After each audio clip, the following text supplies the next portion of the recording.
What's up? It is rainy and cold outside, so I've been kind of wanting to do this. I've had this at my house for a few days now. I got it earlier in the week. It is vinyl wrap. It is brushed black metallic. I intended on using this for the B-pillars on my car, but I tried to take them off last night and it was the biggest ordeal that I've ever gone through, taking something off and putting it back on. And I thought, God, I don't want to do this 4 different times or 4 times total. So I just put it back on and forgot about it after like literally 3 hours of trying to put it back on. So I did find some things on the interior of the car that I wanted to wrap that kind of bother me. There are a few spots on the car. I'm gonna see how hard it would be to take them off and I'll wrap them. If not, it's no big deal, but the door handles are what I'm gonna end up wrapping. I've already done the front. I wanted to make sure I liked it before I did a video about it. The door handles, without any vinyl wrap on them, are kind of just a flat, not even like a matte looking, just kind of a grungy looking grayish black. And I really don't like that because if you have any dirt on your hands, any oils from your hands, anything like that,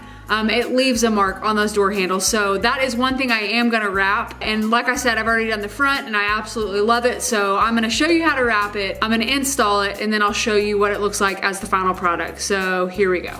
Okay, so this is what I'm talking about right here. Like I said, it's just kind of flat and not in the best way, or I don't think. So I'm gonna end up wrapping those. I've already wrapped the front. How you remove these is there's a little tab right over here you see on the top, right there. And you end up putting just a flathead screwdriver or a trim tool, something in there, you pry it off, and that's how you pry it off. Nothing more than that. It's pretty simple, so I'm gonna put this down. I'm gonna take both sides off, and then I will see you back inside. All right, so I cleaned both of these. I cleaned this one first, obviously this one's second. That one's still kind of drying a little bit, but I'm gonna go ahead and cut my vinyl to shape. All right, so this is for one piece, and then I'm gonna cut the other piece here in a second. The whole key behind vinyl, in my opinion, is just making sure that you have enough heat. So you don't want to overheat it, but you definitely don't want to work with a piece that isn't hot enough. And the way that I kind of do it is I do piece by piece. So first thing I'm going to do is lay this piece on the top. I haven't folded all of it down, just what I'm working with. And lay that first piece, and I'm going to apply a little bit of heat, and then I'm going to start stretching. So I will do that right now,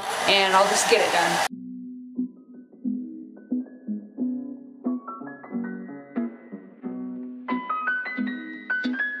So it's gonna look really, really bad as you're going. It's gonna have a lot of wrinkles, but that's why you apply the heat and just constantly keep it stretched to get all the wrinkles out. If you don't have a squeegee, it is not the end of the world, because I don't have one and my first 2 turned out wonderful. But I could see if you're doing a bigger piece or you have a bigger area, you'd probably want something to squeegee the bubbles out.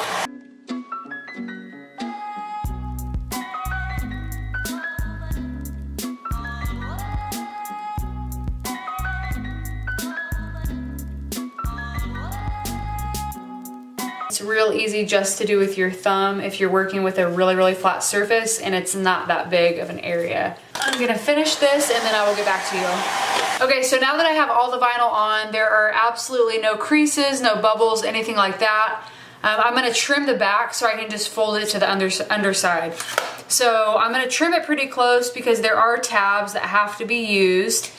And once I have it trimmed, I'm then going to just apply some heat to it and make sure that it sticks to the back side. So once I've applied heat, I just fold it over, make it stick.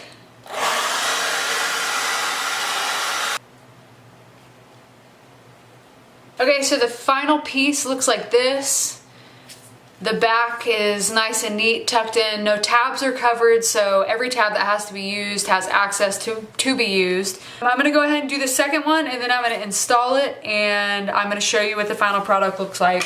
All right, so I got my 2 pieces wrapped, and let's go put them back on the car. So to reinstall, you do the exact same thing that you do to get it off. So you put the screwdriver in on this side, pry it off. So that's the side that's gonna have this little tab right here.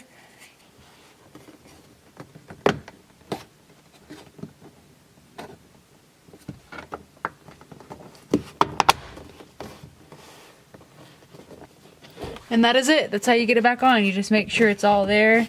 I heard it snap in both spots, so I know it's on All right, so that's it. Before I show you the final product, if you feel like my directions were too simple or they weren't in depth enough, that's because that's how simple this is. You don't require any kind of tools, any kind of professional vinyl application tools, anything like that. I literally just use my hands, the vinyl, and my blow dryer. The one thing I would recommend with the heat though, is if you apply too much heat in one area, it starts to kind of morph the pattern. So if you're using carbon fiber, if you're using brushed metallic, whatever, if you start doing that, it's gonna mess with the pattern of the vinyl. So you don't wanna do that. Too much heat is not a good thing. But not enough heat's not a good thing either. You can end up getting bubbles under it and stuff like that if you don't stretch it from the start. So just do it right the first time. Super simple, no extensive, expensive tools required. Literally just my hands and the vinyl and the blow dryer. So that is it. I will show you the final product now. I hope you like it. I really like it, and I'm thinking about doing some other interior pieces. I hope you like it, and I hope you enjoyed this video. Don't forget to give it a thumbs up. Helps my videos, and follow me on Instagram. That's it.